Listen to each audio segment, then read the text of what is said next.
Hey, what's up and welcome back to Interpreting the Stars, where today we're talking about possibly the most appropriate film to talk about this month. It's the latest installment in one of the longest running horror franchises of all time. It's Halloween Kills.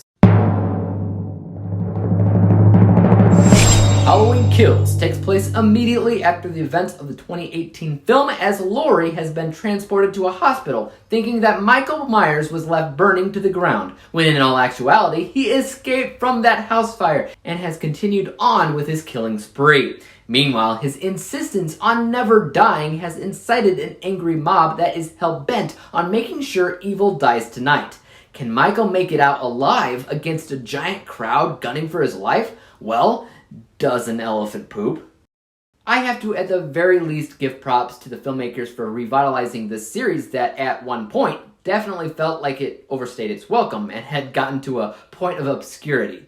But that 2018 film was pretty good, it had gotten back to basics. It brought Michael back to a point of being a human villain again instead of something monstrous and invulnerable. And Laurie was back in the series in a somewhat Sarah Connor-esque role. It was definitely interesting, and I was absolutely interested in what they would do with the next film or two. And how was this one? Well, I definitely have mixed feelings on it. In one corner of the argument, this is one of the bloodiest, violent films in the entire saga. It's something that I heard people talking about before I saw it, and it's absolutely true. There's some fantastic uses of practical effects in this film that I thought were downright brilliant. If for no other reason at all, watch the movie for the violence. That's what Michael Myers is all about, and he delivers on that front with this film. I also can't help but mention that this movie did something very similar to the original Halloween 2 back in the day, and it takes place immediately after the events of the last movie. But unfortunately, that's really the only thing that it truly had going for it. Direction-wise, this film adds literally nothing to the series that we have not seen before. Laurie is mostly sidelined at the hospital for a majority of the film and never really comes face to face with Michael once. The kills in the movie feel very random, which isn't new. That has been the fact in older movies, but that's also always been a complaint that I've always had while watching these movies. But it does bug me that Michael shows up where he shows up in this film and kills random people. Why did he go here specifically? Why did he kill these people? Like, in the past, he would always mostly be on a specific path, and those that got in his way, he'd put down. But there are times in this movie that he seems to go out of his way to kill people, just because doing so looks cool. There's a giant sequence in the beginning of this movie where Michael kills a ton of people in a very violent action scene. I feel like in the original Halloween movies, this wouldn't have even happened. The house would have burned down, and then after that fact, they would have searched for his remains or something and found the home to be empty, not knowing what happened to him. That's what would have happened in the old movies. This seemed to do something a little bit different and decided to be super violent. Here's what I feel like this movie feels like. It feels like what they wanted to do was make the next movie, Halloween Ends. But in order to get to that point, they had to tell this story.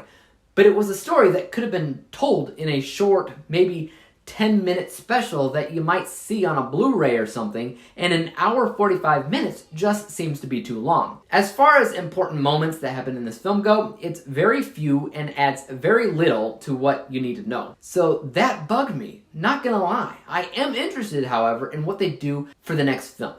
That is really the movie that I want to see at the end of the day. This one, it is fine. It's not the greatest film in the series, nor is it the worst. A lot of people have been giving this movie crap, and I don't think it's warranted that. It's middle of the ground, middle of the road for me, and it's definitely not something that I really care to see again. So let's go ahead and break down my final score. From a technical, unbiased perspective, I thought a lot of the kills looked really good in terms of practical effects, especially since you don't see a lot of that anymore in big Hollywood productions. So that really helped the film stand out, but everything else mostly seemed business as usual. Not horrible necessarily, but definitely nothing new. So this score is 66%. How about what I felt about the film overall, or my bias score? So I did enjoy the kills. It's not a boring watch, it's definitely an easy watch. It may not add a lot of important details or anything, but if you're looking for a good old-fashioned Michael Myers killing everybody movie, this will work wonders, and I found that highly entertaining. This score is 82%, meaning that when you combine the two scores together, we come to the final rating of 74%, 74 out of 100 possible stars, or a letter grade of B-, which coincidentally is the same exact score that I gave to the 2018 film, but the kills alone kind of made this movie a little bit more entertaining, even though I think the 2018 movie is overall the better film. Take that as you will and tell me your thoughts on this new Halloween film. Is it good, in your opinion? Is it trash? Let me know, and as for YouTube, you guys know what to do. Hit that like, subscribe button, and bell to be notified when I come out with my next review. And until then, peace out. Dave examines movies we just watch for fun. Davey is the expert. He is the #1 critic that I go to when I need a movie.